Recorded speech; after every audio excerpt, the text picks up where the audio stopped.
Yesu ashimwe. Dusomye ijambo ry'Imana muri Yobu ibice 42 umurongo wa mbere. Haravuze ngo nzi yuko ushobora byose kandi nta kibasha kurogoya imigambi yawe yose.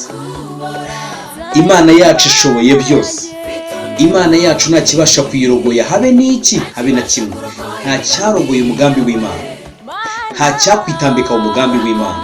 Shuti yanjye, wowe watakaje ibyiringiro, wowe umutima wawe wihebye, ijambo ry'Imana riratubwiye muri Yobu ngo nzi yuko ushobora byose kandi nta kibasha kurogoya imigambi yawe.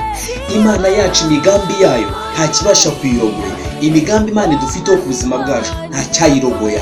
Witakaza ibyiringiro, witakaza umutima ushaka, witakaza kwizera muri wowe. Dufite Imana yacu ikomeye kandi ngo nta kibasha kurogoya imigambi yayo. Wababara ukageza aho Yobu yagejeje. Yobu yarakubititse, ariko muri wasohokamo amagambo meza, muri wakomeza gusohokamo inkuru nziza.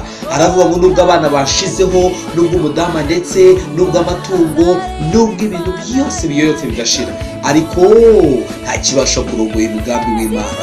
Ndakwigize kugira ngo uyu munsi Imana iguhaye ugire uko kwizera nawe, ubihamye umutima wawe, ugire ijambo unesheje Satani yo kumaramo ibyiringiro, Satani ye kukwereka izindi nzozi, ye kukwereka ibindi bintu mu bitekerezo bwe ngo yo ndihebye ndababaye. Oya, hagara ku ijambo rivuga ngo nzi yuko ushobora byose kandi nta kibasha kurogoya imigambi yawe Imana, nta kibasha kurogoya imigambi y'Imana. Wa musore we warugezaho udafite ibyiringiro, nta kibasha kurogoya imigambi w'Imana. Wa mubyeyi we warugezaho ubona urugo rukomeye, warugezaho ubona ingorane zibaye nyinshi, ndagira ngo utangarize ijambo rivuga ngo nta kibasha kurogoya umugambi w'Imana.